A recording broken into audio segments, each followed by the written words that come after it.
This ABC 15 News Update is sponsored by Sanderson Ford, America's best-selling Ford dealership. I'm Javier Soto with your top stories from ABC 15 Arizona. Developing tonight, we're getting a clear picture of what prompted Phoenix police to shoot a man at an apartment complex near 35th Avenue in Bell. Officers got a call about an assault just down the road. Police eventually found a man matching the description of the suspect who was riding a bike and led police to an apartment complex. Police say he had a knife and they gave him commands to stop. Despite being tased, they say he wouldn't put that knife down. The man was given very quick verbal commands again to get on the ground and drop the knife. Man refused and actually charged the sergeant on scene. The sergeant did deploy his duty weapon. Additionally, the officer on scene did deploy the taser. It was virtually simultaneous.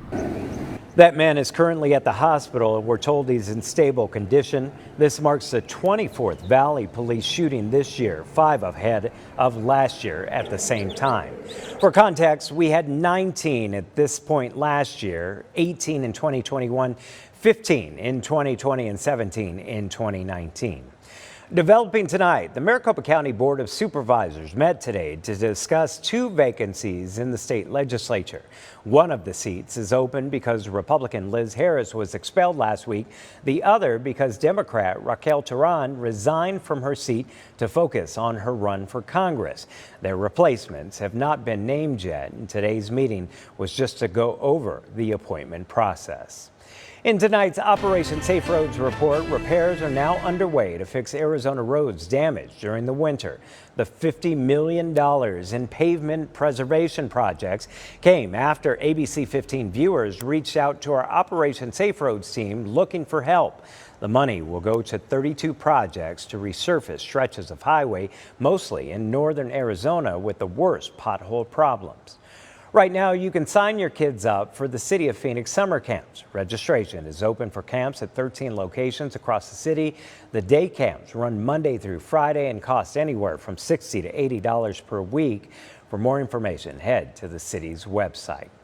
Uplifting Arizona by never giving up. Sports fans, do you recognize that name, Drew Maggi?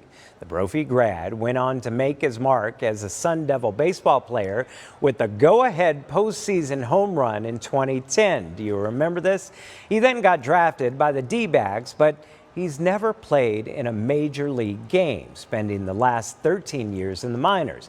But over the weekend, the 33-year-old got the call from the Pittsburgh Pirates.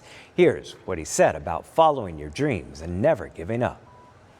You know, because I heard a lot of things over 13 years, a lot of, you're not good enough or blah, blah, blah. But, so it was hard at times. But for me, it was always what's next. Well, what's next is he could be in the lineup as early as tomorrow. We wish him well. City of Avondale is kicking off the early Cinco de Mayo celebration with a party at Alomar Park Saturday. That event is at the park located near El Mirage and East Lower Buckeye. The fiesta offers a variety of Mexican foods from different vendors and a $5 cerveza. Additionally, you can enjoy wrestling put on by Lucha Libre in Vivo, as those matches will happen every 45 minutes. Drake is now doubling down here in the Valley. The artist added another date in Glendale for his upcoming tour. Drake will now perform September 5th and 6th at Desert Diamond Arena. Tickets for the general public go on sale Friday.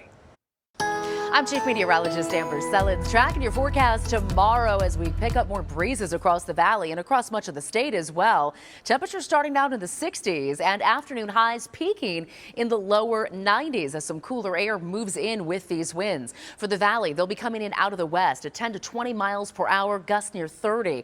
But for northeastern Arizona, southwest gusts could hit 50 miles per hour. That'll be along the rim, northeast to the Four Corners. Wind advisories will be in effect out there throughout throughout the day. As we take you through the next 7 days, high pressure is going to return heading into the weekend. We are going to see a steady climb up into our first triple digits of the year on Saturday and a potential record-tying 102 on Sunday. Then the next storm system will be approaching, and that will help bring in some cooler air and pick up our winds once again. We're down to 97 next Monday, and early morning lows also getting warmer as those daytime highs heat up. We're tracking lows now in the 70s through the weekend. For the latest headlines, weather and traffic, head to ABC15.com or download the free ABC15 mobile app. This ABC 15 News Update is sponsored by Sanderson Ford, America's best-selling Ford dealership.